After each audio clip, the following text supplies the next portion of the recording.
Sirmon for his weekly media availability session. Go ahead and let me know, as always. If you have questions, put them in the chat or let me know in the chat. We'll get rolling. We'll go ahead and get started with Jeff Ferraro. Go ahead, Jeff. Peter, how you doing?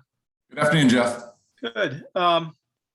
Give me a sense of specifically what you guys worked on defensively last week, both as it relates to how you guys want to improve, but also looking ahead to the Oregon game and what they do. Yeah, so a couple things. So we jumped ahead with the bye week, and we've began that preparation in earnest last week, and now obviously just continuing through that. Things that we're continuing to focus on, and evaluating the first 5 games of the year. We have to do a better job of limiting explosive pass plays. That's been a theme in the first 5 games of the year, and that's a semi-layered approach. The game is not played in a 7-on-7 vacuum. So those the linebackers are involved in pass defense, the rush integrity, the pressure on the quarterback, the calls in which we are either bringing 3, 4, 5, or how we choose to attack the offense in those situations. So we spent a significant amount of time continuing to detail rush lanes, how we're going to get after the quarterback, defining and continuing to work some of the coverage concepts or what I call the tools within the coverage. And those were the things that we spent time working on, specifically on the defensive side of the ball. And when we watch it, we don't see all the detail maybe that you do. How would you evaluate how your secondary has played? I think, I wouldn't really talk about any particular unit. Defensively, we need to play to a higher standard. Statistically, is somewhere, I think you can go. But to signal out really anybody, I think is probably not a true indication of the 11 guys playing out there together. Running the football statistically, we've been okay. I went back and really looked at our last sample size of 2019 and took the first 5 games and did some analysis on that. The first 5 games, 2019, I believe we gave up 10 explosive runs. In 2021, we've given up 8 explosive runs. So in terms of playing the run for those type of X plays, that was that 8 number is 1 is too many, but being realistic, where we've seen a significant increase is the explosive pass plays. And those are, we've had, I believe, 10 penalties on defense the first 5 games that have resulted in first downs. And those automatic first downs are always typically precede points. It's because the 15-yard or automatic first down, no matter how they gain the yards, those are considered explosive plays, just because the amount of yards given up. So we've seen a significant change in the amount of X plays with the ball in the air. Thanks. Yep. Okay, we'll go to Trace Travers. Go ahead, Trace. Yeah, Coach, when we talked to Justin yesterday, he mentioned the inside linebacker group getting a lot out of this last week of developmental practices. And obviously, Nate got his first playing time against Washington State. How have those guys developed over the last week or so? Yeah, I've been very pleased with the newcomers, and really that's Femi and Nate. They're continuing to get better every practice, and I think it's something that we talk about on defense quite a bit. Is everyone comes to their opportunity or their preparation in a different time frame, and a lot of times these types of settings we talk about newcomers or how guys are doing, and everyone's in a different maturation process. And those guys, if you're mature as a young player, if you have the ability of showing up every day, and what I would say is building every day, you're stacking. Some young players don't have the maturity yet to stack consecutive days. So when they come in the building, it feels like every day is a new day. So you don't have the opportunity to build on the foundation of what you have done before, which makes it really hard to ever crack the lineup if you don't have the ability to stack. Those two players have had the ability to stack. And I think, as they continue to get necessary reps, and a bye week is a great opportunity because it lacks some of the traditional stress and some of the traditional game planning that kind of overtakes the week. So it allows them to develop in their base calls and the base alignments, which ultimately lets them do what, continue to stack and get more opportunities to play. I think both of them played, my memory recalls, I think Mo and Trey played 39 and Femi and Nate played 33 apiece. I think it was somewhere on that cutoff, not including special teams plays. So I think we'll continue to see those four guys divide the reps. Yeah. And where does Evan fit into that bunch? Evan's a talented guy, and he's played where we need to all improve as a linebackers. We need to improve production, and we need to improve the ability to finish. And I guess I'm tasked with the job of finding the combination of gives us that best opportunity collectively for the winning effort on defense. Thank you. Okay, we'll go to Jim McGill from Bear Insider. Go ahead, Jim. Hey, Peter. Continuing to touch on the young inside linebackers, do you feel like Trey and Nate's experience as defensive backs and safeties give them an edge in being able to drop back in coverage and sort of shore up a bit of a weakness in that center of the defense? I don't think it hurts at all, Jim. It's everyone has a different feel. I know, if I reach back a couple of years, Weave did a pretty good job playing in space, and he didn't have a significant background. But I think it definitely gives guys comfort playing in big space. I'd say probably more than anything, that's probably where I think it can help, is just the comfort in big space. Nate Regina has great ball skills. Go back and you watch his high school film. Go watch him play. I mean, he was a very, very talented receiver. He returned kicks at Monte Vista, and that catch that he had, that thing was a heater now, and there wasn't a lot of time to catch that. So I think his background catching the football and being a skill guy helped in that particular situation as well. You mentioned looking at some different ways to get more pressure from the defensive line. It seemed that opposing defensive lines have had some success doing some things that were kind of out of their typical defensive norm, just mixing it up and confusing the offense a little bit, giving them a little bit different look than they'd seen on game film. Is that something that you try and incorporate in game planning as well?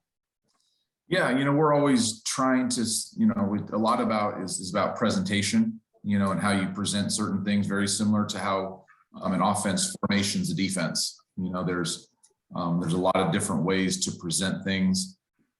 Where we find ourselves right now is the blend of execution with variety and being able to be prudent, I guess, all those on how much variables are we able to coach during the week? How many variables can our group handle?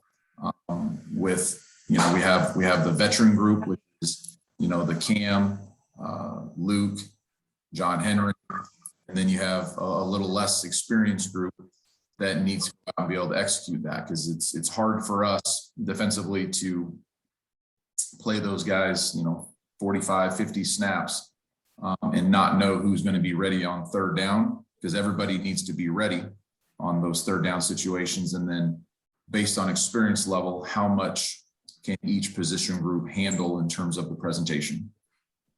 Great. And some of the defensive young freshmen showed really well in camp, especially Derek. Are they ready to take on a little bit bigger role, or is it just a matter of not having enough snaps to be able to divide amongst those guys, with Ethan playing a bigger role too?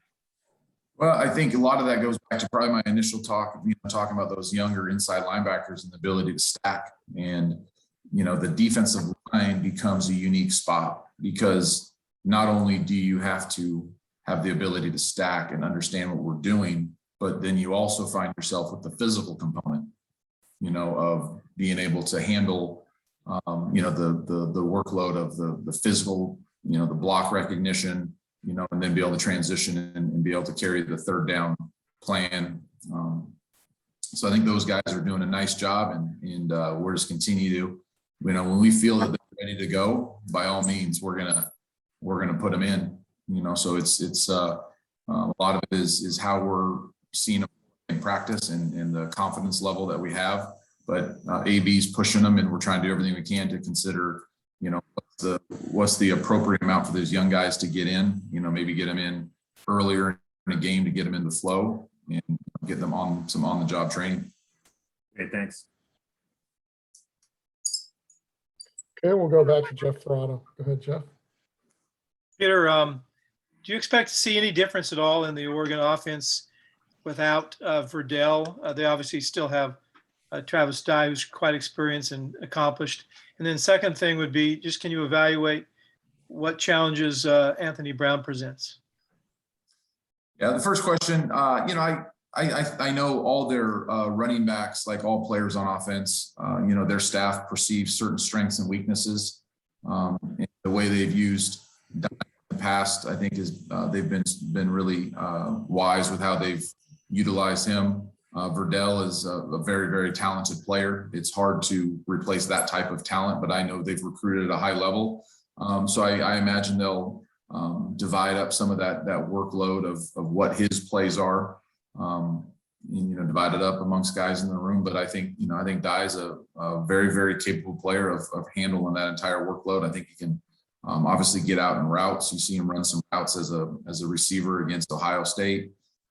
He'll run some of those route concepts out of the backfield. You'll see him blocking in some of what we call our 5-0 protection, where he's going to step up and take on an inside linebacker in the A gap. So to see that, they obviously have a lot of trust in him. So I imagine they continue that, and then we'll have to see, who are the younger players that take on some of that workload there. And then in terms of the quarterback, he's got a great arm. He can make all the throws. He's done a nice job on some of the first and second downs of being a very, very capable runner. And then, I think like everybody, at quarterback, it's always the maturation and the development of making decisions and consistency. Thanks. Okay, we'll go back to Trace Travers. Go ahead, Trace. Yeah, I was going to continue on asking about Brown and kind of the running threat he provides for them, because you'll see him on more of those design runs as opposed to scrambles. Yeah, and I think that's where the offensive staff is doing a nice job of identifying some formations that what I would consider is kind of really undresses the shell, or becomes very apparent where your numbers are good and where your numbers are a little bit deficient when it comes to the quarterback running the football. So when the quarterback starts running the football, to me, it's obviously a lot about blocking and tackling, but it becomes arithmetic. When the quarterback starts inserting the run game, if you're playing any version of single high defense, it's a 10 on 11 if you're matching it up. So guys got to do a great job of straining on blocks, winning on blocks, and not being able to be blocked one-on-one. Yeah. And on that front, from what I've seen, it looks like they like to run outside to the left. I mean, every team's going to run at the A gaps, but, they run to the left a lot. Is that a tendency that you've noticed as well? Well, they've done a nice job of balancing it out. I think, the top three run concepts, there's some tendencies, and like everybody has, kind of the best formations to run them out of. But you'll see balls, and like I said, you'll see balls on the inside, you'll see balls on the perimeter, you'll see some of the gap scheme, you'll see some run game off of what we call T swoops when the tailback is exiting out, and they're just trying to loosen the box up and giving the quarterback an option. If there's an expand player and we cover them, then they know the box is going to be light. If no one expands with it, then they take the ball outside and put the ball on the perimeter and try to outrun the defense. Gotcha. And they also, like Washington State, they seem to run a heavy RPO game.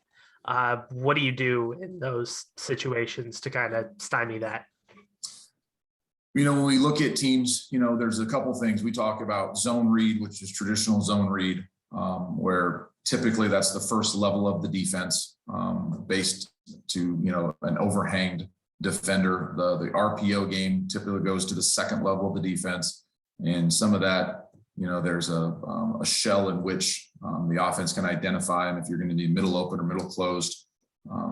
So we have our rules that we talk significantly about, when we get to RPOs, what's our leverage in single high, what's our leverage, what's our tempo for our overhang defenders when the middle field is opened or closed. So that's kind of a big part of what we do every week in terms of the real fine tweaks of leverage, and how we space things before the ball is snapped, with the particular formations that we see that week.